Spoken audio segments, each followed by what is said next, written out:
folks, what is this national park all about? Mostly national parks are all about animals. Here in Cape Town, it's all about the flora. Folks, the world is divided into 6 floral kingdoms. This is the smallest of the 6, the oldest and the most diverse. It's called the Cape Floral Kingdom. Why is it so special? Because 75% of what you will see today grows nowhere else in the world, only here in the Cape.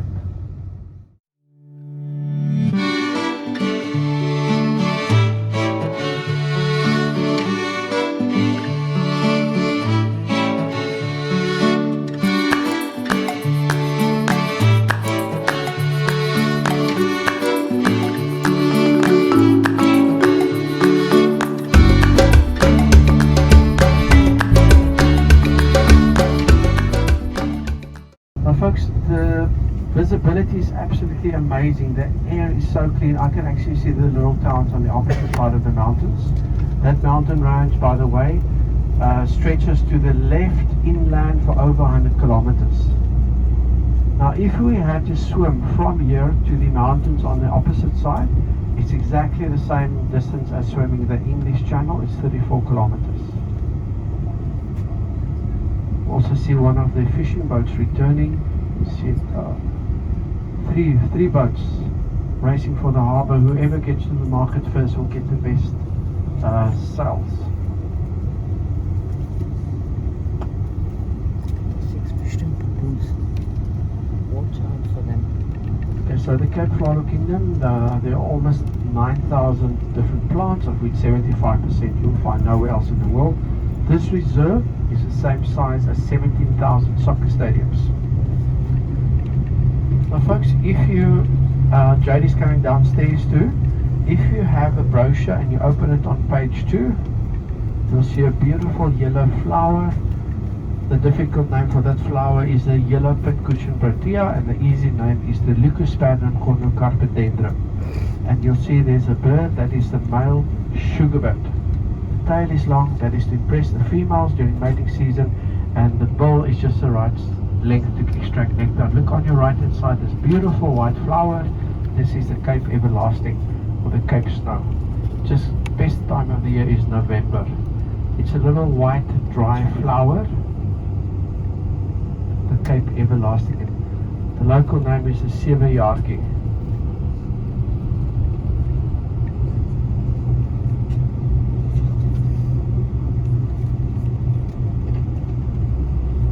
Now folks, the main families in the Cape Floral Kingdom is one, the Protea family. There's more than 330 different types of Protea.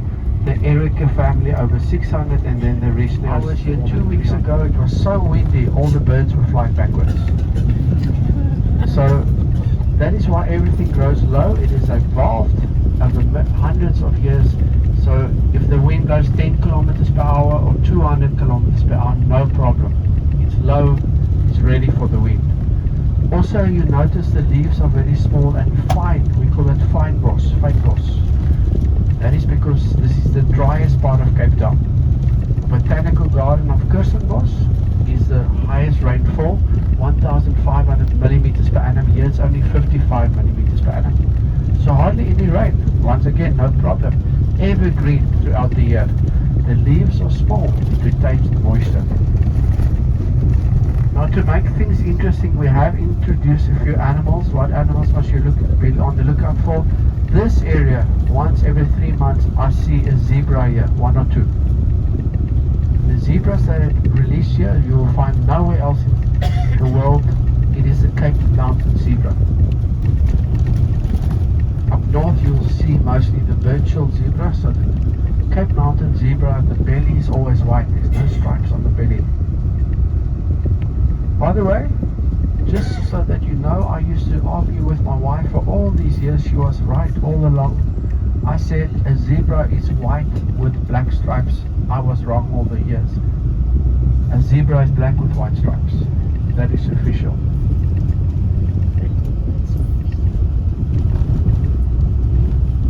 What other animals are there? We have some hartebeest, we have some bontebok. These are all antelope, and we have the largest of all the antelopes in the southern part of Africa, the eland. They've been a bit elusive the last few days, but we'll check when we leave number 3 Cape of Good Hope. We'll be on the lookout for them. Then they also have the fastest animal on 2 legs. Ostrich, wild ostrich. They are here too. And then folks, they also have snakes. Snakes are very important in the ecosystem. The important thing folks is when you have your free time, just stay on the path. And very important, when we do the hike from 2 to 3, then I will walk in front, okay? Because I'm the one looking for snakes. But folks, when you see a snake, how do you know if it's venomous or not? You see in the middle center of the eye there's a straight line, vertical line running through. It's venomous. If not, it's non-venomous. But folks, to be honest with you, when I see a snake, the last thing I want to do is look at its eyes. I want to get out of there.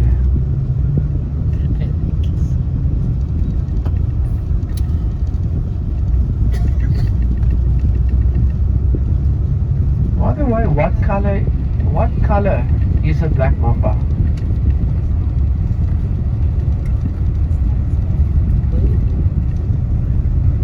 By the way, don't worry, we don't have black mambas in Cape Town. Don't worry. That is the main reason why I live in Cape Town. We don't have black mambas here.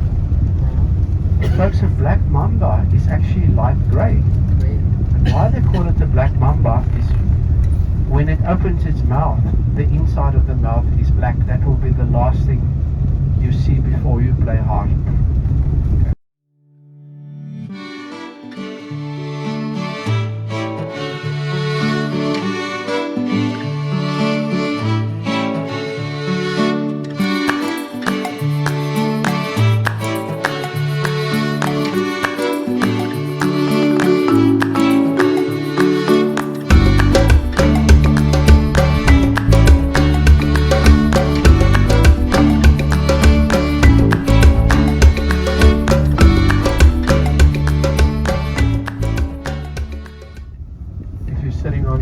Side of the bus, beautiful Cape snow on the left, everlasting.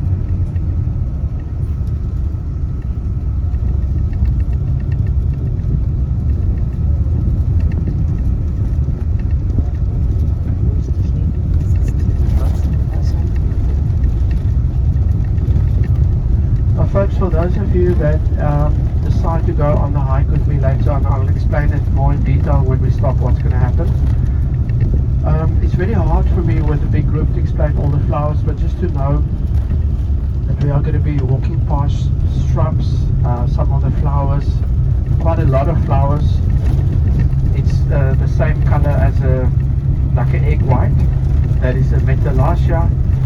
Then you are going to see some white, some yellow flowers, that is the snake thistle. You will also see some purple flowers, those are the wild asters. If it's a beautiful purple flower on the succulent, it's called a feige. If it's a purplish, little, beautiful little mini flower, it's a polygala. Okay, 1938, all this land that you're looking at, left and right, belonged to a farmer. And we are going to be driving past a visitor center, a white building coming up on the left. That used to be the old farmhouse. Now folks, in 1938, this road, there were 3 property developers driving towards a farmer. They wanted to make, well, they did make him an offer to buy this land. They wanted to build shopping malls, fuel stations, houses. And it was a great offer. He almost accepted. He said, give me a few days to think about it. And while he was thinking about it, the botanical garden head of Kirstenbosch rushed to him, explained to him the significance of this. Please sir, don't sell. You have to keep it. 75% you will find nowhere else in the world. He said, yes, I will sell to you. But can you see the trees on the left, folks? These trees are not supposed to be here. They are ficus elastica, they are cypress trees, cedar trees. Why did we not cut them down? Because it was the farmer's wish. He said, I just returned from the First World War. Now I miss my friends who died in battle next to me. Please never cut them down. Look on the right hand side, the beautiful pit cushion proteas. And then if on your left hand side, kind of like a white beacon with a cross on, that is the Vasco da Gama beacon. Remember Vasco da Gama?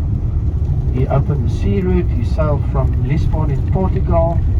In 1497 he reached the west coast of India.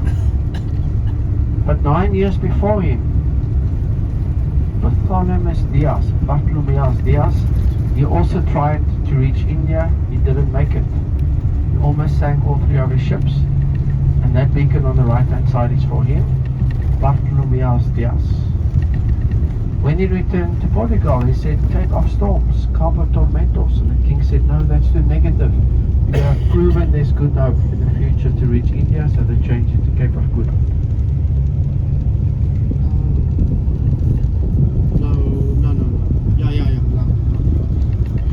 Okay folks, is everyone awake? I'm going to tell you where the 2 oceans be. You draw an imaginary line through. You ignore everything else.